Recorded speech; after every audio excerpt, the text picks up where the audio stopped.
Pine বনের মাথায় চাঁদ দেখব বলে এক রাতের প্ল্যানেই হুট করে বেরিয়ে পড়েছিলাম। হুটহাট প্ল্যান করলেও আমি এমনিতে খুব একটা হুটোপুটি করতে ভালোবাসি না। আমি স্লো ট্রাভেলার। ছুঁয়ে ছুঁয়ে যাই মানুষের জীবন যাপন, অথবা তারা আমায় ছুঁয়ে ছুঁয়ে যায়। আমি অপেক্ষায় থাকি। হ্যাঁ, জমে ওঠে অনেক গল্প।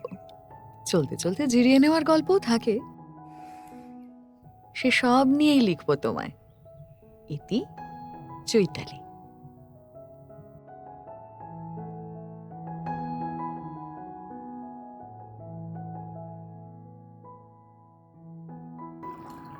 সেদিন রাতে কি খেলাম বলো তো? সম্ভবত এটা শাকালু কি মূলো হবে, পেঁয়াজ লঙ্কা, এখানে একটা সবজি আর চিকেন। ইন্টারেস্টিং। আর সাথে রুটি বলেছিলাম দিতে, বাট এখানে রুটিগুলো বেশ একটু ফ্লাফি ফ্লাফি হয়। এটা আমার খুব ভালো লাগে পাহাড়ের রুটি। Let's begin. Good night. Good morning everyone. Lepcha জগতে এটা আমার প্রথম ভোর। আজ 14th June 2025। 6:45। And see who is waiting here. দেখতে পাচ্ছ চাঁদ? রাত্রেবেলা খুব দুঃখ করে ঘুমিয়ে পড়েছিলাম যে চাঁদ দেখা গেল না। ঘরে বসেই বিছানার পাশের জানলায় অনেক ভয় ভয় কাঁচ ছড়ালাম, কারণ কালকে কাঁচ ছড়িয়ে ভিডিও তোলার জন্য গ্রাসহপার ঢুকে গেছিল ঘরে। রাত্রেবেলা ঘুরঘুর করছিল বিছানার আশেপাশে। Finally this is my picture of pine বনে চাঁদ। অ্যামেজিং! প্রকৃতি কখনো নিরাশ করে না। ভোর রাতের না, ভোরের চাঁদ। কখনো মিলিয়ে যেতে দেখেছো?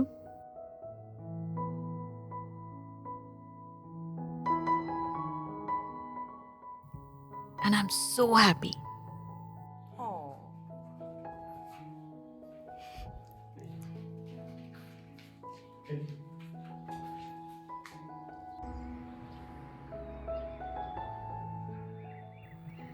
পাশের ওই হোমস্টেটার ওপরের যে পেন্ট হাউসটা, ওটা কোনো হানিমুন কাপলের জন্য পারফেক্ট হবে না? কি বলো? বারান্দায় দাঁড়ালেই শুধু চারিদিকে পাহাড়ের ঢালে পাইনের জঙ্গল। আর পাখিদেরও দিন শুরু করার তাড়াহুড়ো পড়ে গেছে। শোনো।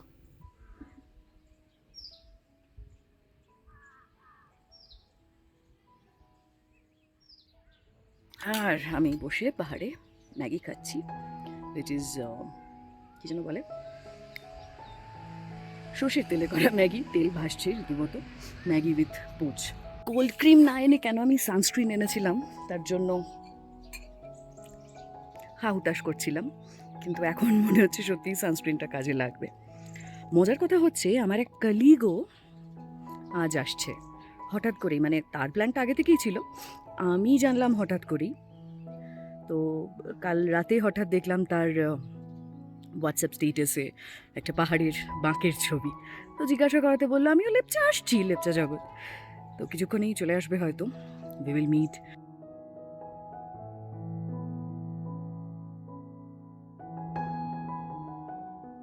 তৈরি হয়ে বেরিয়ে পড়লাম।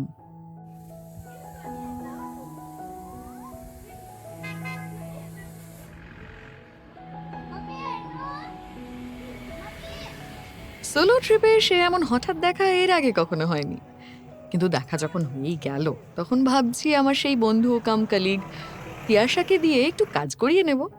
আমার ভিডিও তোলায় হেল্প হয়ে যাবে। আমার হোমস্টেটা ঠিক উল্টো দিকেই উঠে গেছে পাইনের বনে যাওয়ার রাস্তাটা। মূল জঙ্গলটায় ঢুকে পড়লাম আমরা।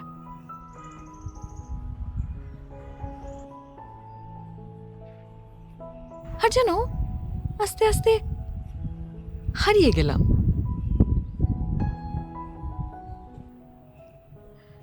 পাইন বনে মেঘ কুয়াশার খেলা, ঠিক সিনেমার মতো।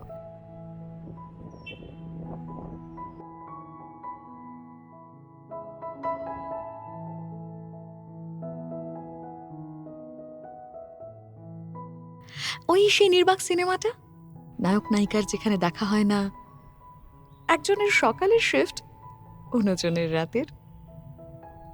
তো একদিন কাজ থেকে একটু তাড়াতাড়ি বাড়ি ফেরার ফুরসত হয়ে গেল।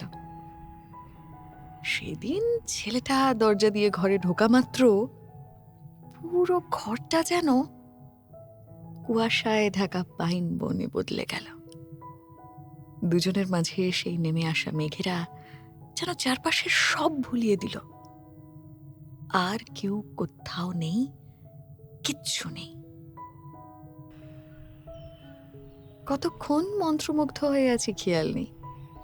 হঠাৎ গা ছমছম করে উঠল, যেন এক মায়া জাল বিস্তার করেছে কেউ আড়াল থেকে, আর আমি সম্মোহিত। ক্যামেরা গুটিয়ে যখন নেমে এলাম তখনও চারপাশের অবস্থা এমন মোহমাখা। যদিও লেপচা জগৎ পাইন ফরেস্টের যে মেইন ভিউ পয়েন্টটা সেটা এখান থেকেও 2 কিলোমিটার দূরে। লেপচাতে কোনো ওষুধের দোকান নেই। সবচেয়ে কাছের বাজারটাও 4 কিলোমিটার দূরে, সুকিয়া। 10 মিনিট লাগে, শেয়ার গাড়িতে ভাড়া 20 টাকা।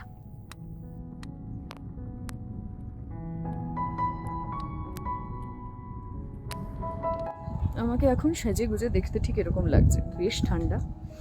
ব্যাকগ্রাউন্ডটা দেখলে বুঝতে পারছো, পুরো কুয়াশা মেঘে ঢেকে গেছে। আর লোকজন হয়তো আমাকে দেখে ভাবছে যে শুধু মাথায় আর কানেই ঠান্ডা লাগছে, গায়ে ঠান্ডা লাগছে না। কি করে বোঝাই লোকজনকে যে আমি আর কিছু আনিনি গরম জামা কাপড়। সুকিয়া মানে শুকনো, এবং পোখরি হলো স্থানীয় ভাষায় পুকুর জাতীয় জলাশয়। তো সুকিয়া পোখরি হলো শুকনো জলা। জায়গাটা আসলে একটা ছোটখাটো বাজার।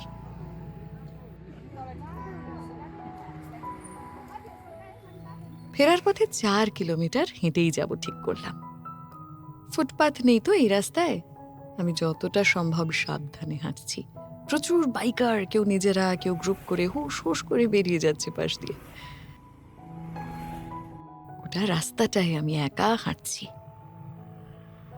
এই অবস্থায় আমায় যদি কেউ গাড়ি থামিয়ে জিজ্ঞেস করে, পথিক তুমি কি পথ হারাইয়াছ, আমার অকপট উত্তর হবে, পথ হারাবো বলেই তো পথে নেমেছি।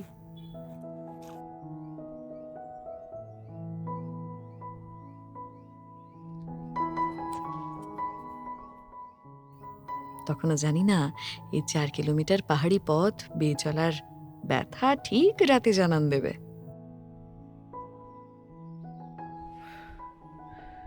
জানি না এই সেই জঙ্গল কিনা যেখানে চিতার আগমন, কিন্তু এই পাইন বন আমি আগে দেখিনি।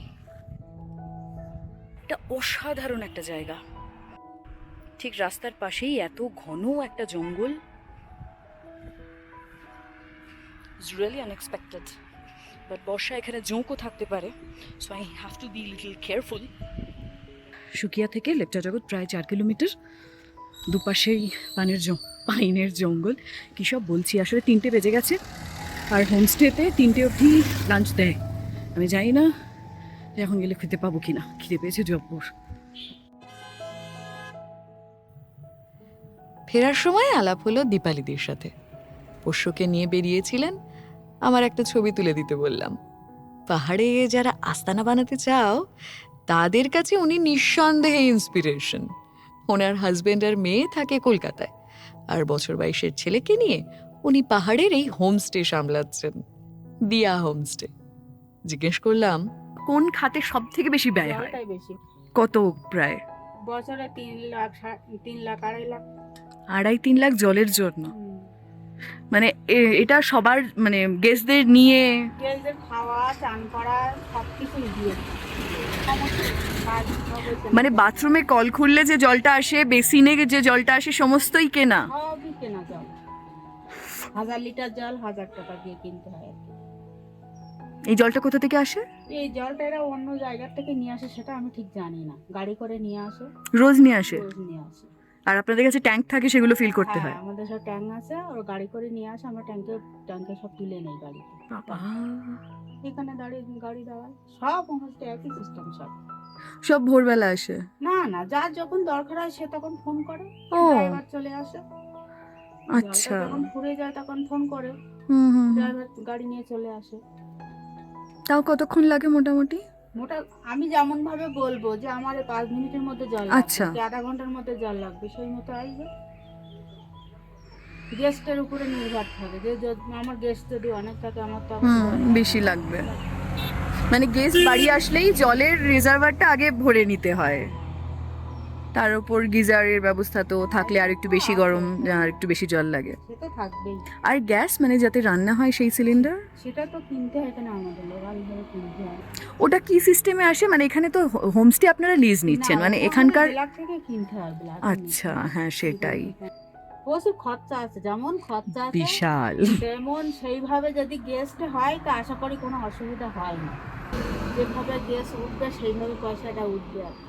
যেহেতু ব্যবসা করছেন, একটা পাবলিসিটিরও ব্যাপার থাকে, যাতে আরো গেস্ট আসে আপনার, তাহলে সুবিধেই হবে। 7টা ঘর আছে বললেন, তো সেখানে সেক্ষেত্রে আপনি কিভাবে ওই পাবলিসিটি ব্যাপারটা কিভাবে করেন যাতে আরো গেস্ট আসে?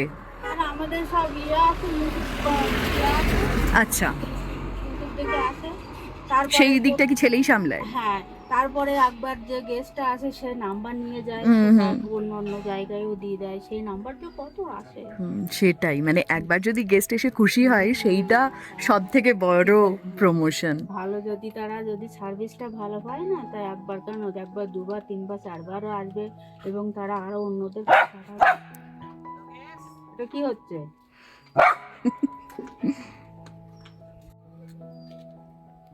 এই চলছে মানে আর কি। সেটা কি আপনার মনে হয় যে আপনার ব্যবসার ক্ষেত্রে এটা ইউএসপি, যেহেতু বাঙালি ট্যুরিস্টই এখানে বেশি? হ্যাঁ, হ্যাঁ, মানে ধরুন 4-5 বছর আগে যে এলো সে তো অন্য একটা হোমস্টেতে আসবে, অন্য নামে আসবে। এবার আপনারা এখানে নামটা অন্য করে দিয়েছেন, অসুবিধা হবে না? হ্যাঁ, কিছু কিছু ক্ষেত্রে হয়, যারা যারা আগে চেনা পরিচিত আছে তাদের তো অসুবিধা হয়ে যায়। কেমন কেমন বুঝছেন? মানে 3 বছর ধরে যেখানে আছেন নিশ্চয়ই কিছু একটা ভেবে আছেন। হ্যাঁ, প্রথম কেমন বছরটা বুঝছেন ব্যবসা? ঠিকই আছে, অসুবিধা নেই। প্রথম বছরটা খুব একটা এই অসুবিধা হয়নি, না গায়ে গায়ে গিয়েছিল। হুম। দ্বিতীয় বছরটা ঠিকই আছে, এই বছরটা ঠিকই আছে। ওই যে আমার মেয়ে আছে উপরে। ঠিক আছে, থ্যাংক ইউ। দীপালিদের হোমস্টে থেকে আমার হোমস্টে মাত্র কয়েক পা দূরে। যেতে না যেতেই পেয়ে গেলাম গরম গরম খাবার। ক্যাসেরোলে করে একজনের জন্য ভাত, যেটা বিশাল। এত খেতে পেয়েছে, হয়তো খেয়েই ফেলবো।